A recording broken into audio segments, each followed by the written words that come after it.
Hey, what's up? If you ended up clicking on this video, I bet you probably play Pokemon Go. And if you do, I bet you run into some Pokemon storage issues or item storage issues. Or even during events, there's too many Pokemon and you just want to catch them quicker. In this video, I'm going to try to give you 10 tips and tricks to help you in Pokemon Go. First tip I have for you guys is the quick catch. Quick catch is probably the most efficient way to catch Pokemon, and it's really pretty easy to do once you get home. So all you need to do is click on a Pokemon, then hit the ball or berry in the bottom left and right of your screen. Hold down the berry, then throw the Pokeball at the Pokemon, then when it hits the Pokemon, simply swipe your finger and hit the run button at the top left.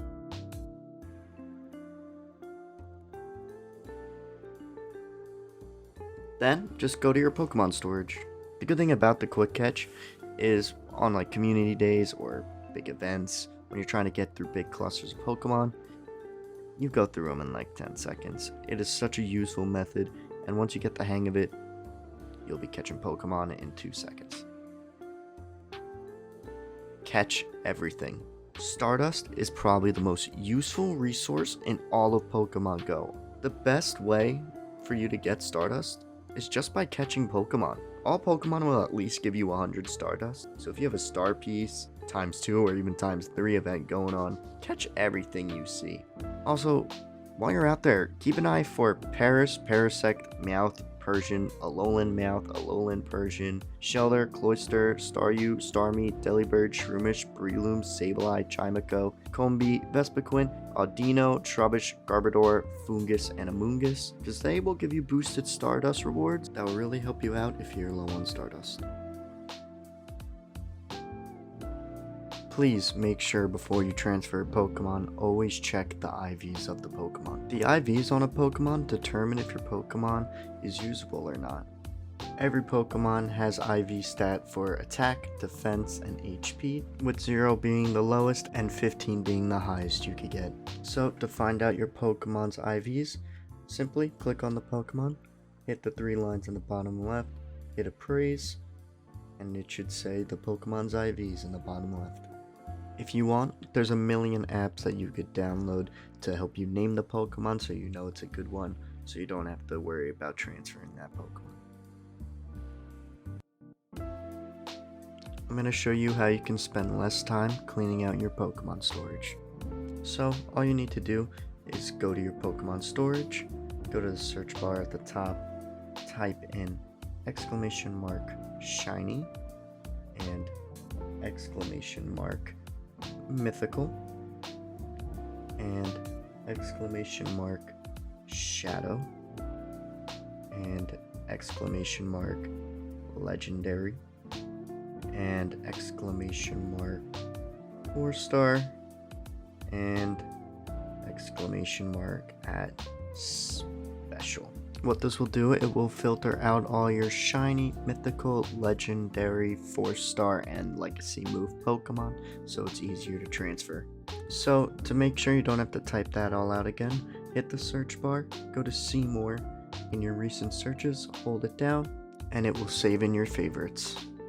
Then all you have to do to delete the Pokemon, hold on it, select all, and when you transfer, it will transfer all the Pokemon you don't have favorited. So just hit transfer, and there you go. A very useful resource in the game that you can use is favoriting your Pokemon. When you end up favoriting a Pokemon, it takes any risk out of transferring a Pokemon. So if you have a good IV Pokemon, it takes away the risk of transferring it by accident. To favorite a Pokemon, just hit the star in the top right of the screen. And if you combine this with tip number 4, it will make transferring Pokemon 10 times easier. So I beg you, take advantage of the favorite feature. I know I've transferred some by accident. So learn from my mistake and favorite your Pokemon.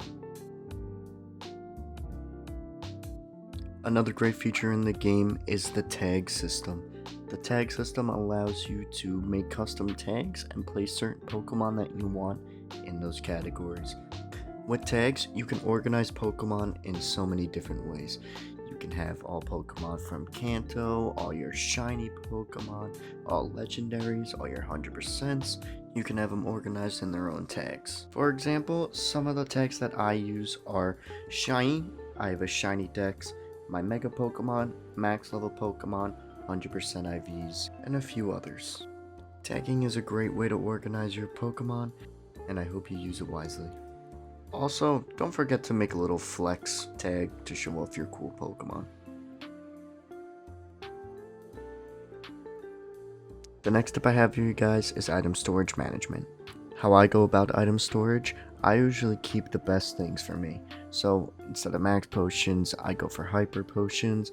Instead of max revives, I go for regular revives because they're easier to get. Eventually, my item storage does fill up, so what I tend to do is cut most items in half. So if I have like 100 hyper potions, I'll cut it down to 50.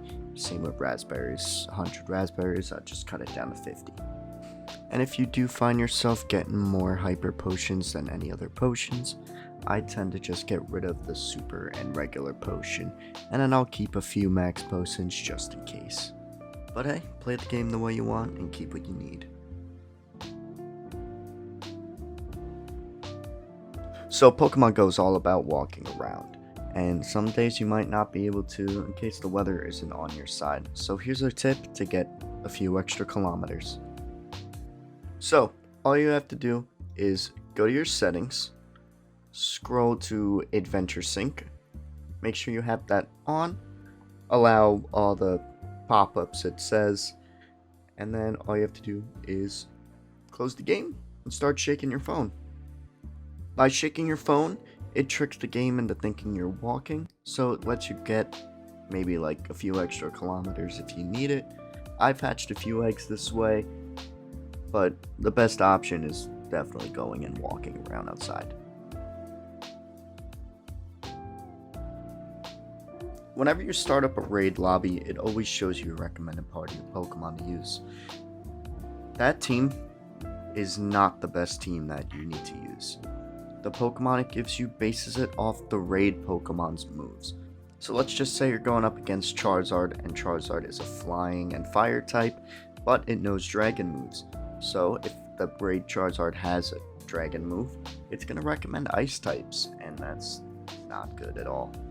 So currently right now, Rayquaza is our legendary boss, and how I built my team to counter him is off of PokeBattler.com. It gives you all the best shadows, megas, regular Pokemon. It gives you everything you need to know to help take down the boss. I'm going to leave it linked down in the description so you guys can go check it out. Also, they have a mobile app that lets you do remote raids if you need help raiding.